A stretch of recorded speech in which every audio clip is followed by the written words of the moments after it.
Okay students, तो exercise number 1.1 start कर रहे हैं। एक्सरसाइज नंबर 1.1 में जो हमारा मोटिव है और उसका जो पहले क्वेश्चन का जो काम है वो ये है कि आपको सिर्फ ये बताना है कि कौन सा नंबर रैशनल वाली कैटेगरी में आएगा और कौन सा नंबर इररेशनल वाली कैटेगरी में आएगा। बड़ा आसान सा कॉन्सेप्ट है स्टूडेंट्स।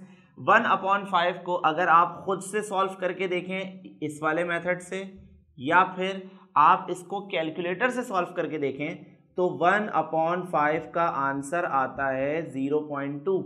ठीक है, करके देखिएगा कैलकुलेटर से या इस वाले मेथड से करके देखिए। ओके, तो स्टूडेंट 0.2 ये कौन सा नंबर है? अभी मैंने कुछ देर पहले पिछली वीडियो में आपको रैशनल और इररेशनल के कुछ टर्म्स बताई थी। एक बताया था टर्मिनेटिंग डेसिमल फ्रैक्शन, एक बताया था नॉन टर्मिनेटिंग। स्टूडेंट्स, इसका डेसिमल तो रुक गया, ये तो आगे कंटिन्यू नहीं हो रहा, इसलिए हम इसे कौन सी कैटेगरी में डाल रहे हैं? हम इसे रैशनल नंबर की कैटेगरी में डाल रहे हैं। वजह क्या है? बिकॉज इसका डेसिमल आगे कंटिन्यू नहीं हो रहा, इसका डेसिमल एक जगह जाके टर्मिनेट हो चुका है। ओके, नेक्स्ट थिंग इज कि अब हमारे पास सेकंड पार्ट में स्क्वायर रूट ऑफ 2 आ रहा है।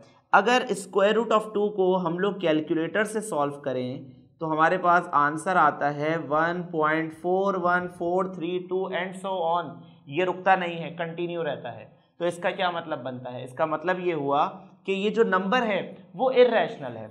अब अगर students square root of 2 irrational हो गया, अगर स्क्वायर रूट ऑफ 2 इररेशनल हो गया तो बात ही खत्म हो गई। अब 8 जितना भी अच्छा हो, रैशनल हो या ना हो, फर्क नहीं पड़ता। जब एक आपका न्यूमरेटर या डिनोमिनेटर इररेशनल हो गया, आपका पूरा का पूरा आंसर क्या हो चुका? इररेशनल हो चुका। इसका मतलब क्या हुआ?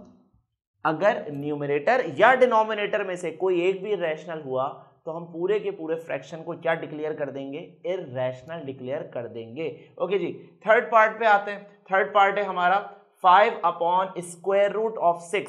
तो आप अगर इसको सॉल्व करेंगे तो 5 तो परफेक्ट नंबर है, रैशनल नंबर है, मगर square root of 6 irrational number है।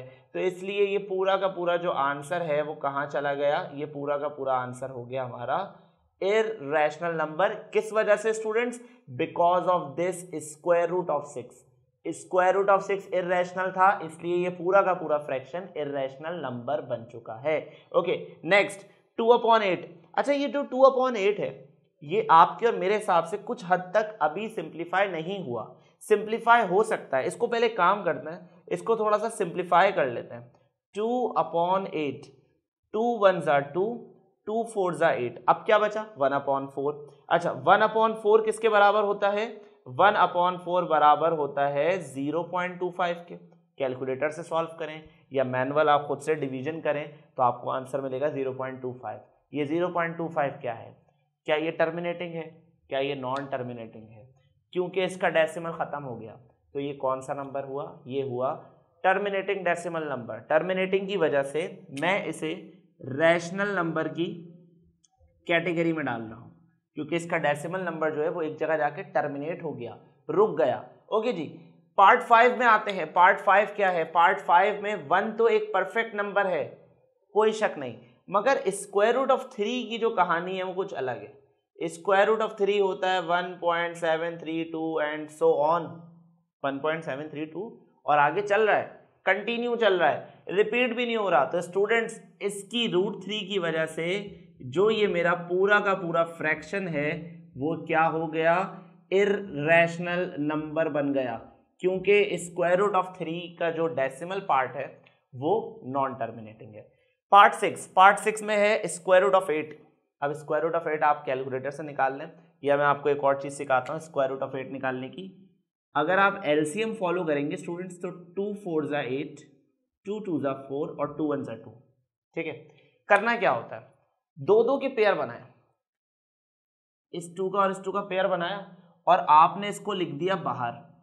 पेयर बनाए ना, तो एक दफा 2 लिखेंगे और इस 2 का कोई पेयर नहीं बन सका तो ये आ गया स्क्वायर रूट के अंदर। ये स्क्वायर रूट ऑफ 8 का आंसर है। मगर हमारी ये बात नहीं थी, हमारी बात थी रैशनल या इररेशनल। ये √2 बताएगा कि ये कौन सा नंबर है। √2 की वजह से अभी अभी हमारा एक पूरा फ्रैक्शन इररेशनल बन गया था। इसमें क्या आ रहा है स्टूडेंट्स? इसमें √2 आ रहा है, इसलिए इसको भी हम लोग इररेशनल ही कहेंगे। तो ये हमारे क्वेश्चन नंबर 1 के 6 पार्ट थे। 6 पार्ट में हमने ये देखा कि कौन से नंबर रैशनल हैं और कौन से इर्रेशनल हैं। क्वेश्चन नंबर 1 यहाँ ख़त्म नहीं हुआ, क्वेश्चन नंबर 1 के और भी पार्ट्स हैं हमारे पास, तो अब हम वो बाकी के जो रिमेनिंग 6 पार्ट्स हैं उसको सॉल्व करेंगे। So students, question number 1 exercise 1.1 question number 1 continue है। हम ये काम कर रहे थे, हम फर्क कर रहे थे कि कौन से नंबर्स को रैशनल कहा जाएगा, कौन से नंबर्स को इर्रेशनल कहा जाएगा। क्वेश्चन नंबर 1 के 6 पार्ट्स तक बात हो चुकी थी, अब रिमेनिंग 6 पार्ट्स कंप्लीट करेंगे और हमारा क्वेश्चन नंबर 1 कंप्लीट हो जाएगा। ठीक है, क्वेश्चन नंबर 1 का पार्ट 7 जो है उसमें ये ई लिखा हुआ है। अब मोस्टली स्टूडेंट्स को नहीं पता कि ये ई क्या टर्म है, वो तो ये समझेंगे कि ये एक अल्फ़ाबेट है, वो बोलेंगे सर नंबर्स में अल्फ़ाबेट का काम क्या है। स्टूडेंट्स, ये ई जो है इसकी मैथ्स में एक इम्पॉर्टेंट वैल्यू है, इसे हम कहते हैं एक्सपोनेंशियल कांस्टेंट और इसकी वैल्यू होती है 2.728 एंड सो ऑन। अब बात कुछ समझ में आती है कि इसका जो डेसिमल है वो ख़त्म भी नहीं हो रहा और इसका जो डेसिमल है वो रिपीट भी नहीं हो रहा। तो स्टूडेंट्स, इस वजह से मैं इस ई को कौन सी कैटेगरी में डालता हूँ, मैं इस कैटेगरी को ई को इर्रेशनल की कैटेगरी में डालता हूँ। ऐसे जो सवाल होते हैं ना, ई पाई, ये सवाल मेजॉरिटी एमसीक्यूज में आते हैं, क्योंकि मोस्टली स्टूडेंट्स तो इसको अल्फ़ाबेट समझ के नन ऑफ दीज मार्क कर देंगे एमसीक्यूज में, मगर आपको इतनी नो हाउ होनी चाहिए कि मैथ्स में ई की एक स्पेसिफिक वैल्यू होती है 2.728 और आगे कंटिन्यूस है, चेंज नहीं हो रही, और दूसरी चीज़ ये कि ख़त्म नहीं हो रही है, इसलिए हम इसको इर्रेशनल की कैटेगरी में डालते हैं। उसके बाद आता है हमारा एक और अनदर, इसको तो जानते होंगे, फिजिक्स में भी बहुत यूज़ होता है, अगर आपने अब तक नहीं पढ़ा तो आगे पढ़ेंगे। इसे कहते हैं पाई, PIE पाई। मैथमेटिक्स में, ट्रिग्नोमेट्री में, फिजिक्स के न्यूमेरिकल्स में बहुत इंपॉर्टेंट यूज़ होता है। पाई की वैल्यू पे बात करते हैं। अगर आपने आज तक इसकी वैल्यू के बारे में नहीं सुना तो पाई की वैल्यू कुछ इस तरह की है 3.14 और इसके आगे भी डेसिमल चलते जा रहे हैं। एग्जैक्ट तो किसी को भी नहीं याद, कोई याद भी नहीं रख सकता इतने सारे डेसिमल। बात समझने की ये है कि इसके जो डेसिमल हैं वो नॉन टर्मिनेटिंग है। नॉन टर्मिनेटिंग मतलब ख़त्म नहीं हो रहे, नॉन रिकरिंग है। नॉन रिकरिंग मतलब रिपीट भी नहीं हो रहे, इसलिए हम पाई को आज कौन सी कैटेगरी में डाल रहे हैं, पाई को हम डाल रहे हैं इर्रेशनल नंबर की कैटेगरी में। ठीक है, पाई कभी भी रैशनल नहीं हो सकता। रीजन बिहाइंड, बिकॉज इसका जो डेसिमल है वो नॉन टर्मिनेटिंग है और नॉन रिकरिंग है। नेक्स्ट आता है square root of 5। Square root of 5 आप अपने कैलकुलेटर से सॉल्व कीजिए तो आपको कुछ आंसर मिलता है 2.260 एंड समथिंग, और उसके आगे वो चल रहा है, रुक नहीं रहा। बात वही आ गई कि ये भी नॉन टर्मिनेटिंग है, नॉन रिकरिंग है, इसलिए स्क्वायर रूट ऑफ 5 को किस कैटेगरी में डाल दिया, इर्रेशनल की कैटेगरी में डाल दिया। क्लियर हो गई ये बात। अब स्टूडेंट्स इसके बारे में गौर से समझिएगा, 22/3 के बारे में बहुत गौर से सुनिएगा। पहली बात, हमने इसे फ्रैक्शन फॉर्म में लिखा, गौर से सुने। मेरी आपसे ये बात हुई थी, जिसको फ्रैक्शन फॉर्म में लिख सकेंगे वो तो रैशनल है 100%। स्टूडेंट्स, ये दोनों ही जो नंबर्स हैं वो किस फॉर्म में लिखे हुए, फ्रैक्शन की फॉर्म में लिखे हुए। यहीं से अंदाजा होता है कि ये रैशनल नंबर है। अच्छा, अभी अगर आपने प्रीवियस क्वेश्चन में देखा होगा तो एक वक्त ऐसा आया था जहां 1/√3 था, फ्रैक्शन वहां पे भी था, मैंने उसको इर्रेशनल कहा था। वजह क्या थी स्टूडेंट, उसमें स्क्वायर रूट लगा था 3 के साथ। यहाँ ना इस पे स्क्वायर रूट है 22 पे, ना स्क्वायर रूट 3 पर है। इसका मतलब ये नंबर 100% कौन सी कैटेगरी में चला गया, रैशनल की कैटेगरी में चला गया। और आगे एक छोटा सा रीज़न लिख रहा हूँ ताकि आपकी डेफिनेशन रिकॉल हो जाए जो मैंने पढ़ाई थी अभी, कि रैशनल नंबर की जो डेफिनेशन थी वो ये थी कि उसे Q/P की फॉर्म में लिखा जा सकता है। देखिए Q/P की फॉर्म में लिखे हुए, ठीक हो गया। अच्छा जी, नेक्स्ट आता है 1/π। ये तो अभी अभी हमने सॉल्व किया है।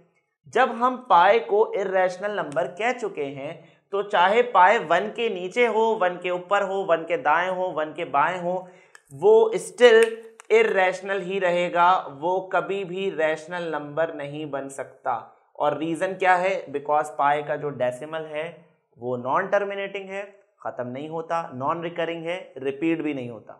ओके, 11/12 इसके बारे में क्या कहें, ये तो ऑलरेडी किस फॉर्म में लिखा हुआ है, फ्रैक्शन की फॉर्म में लिखा हुआ है।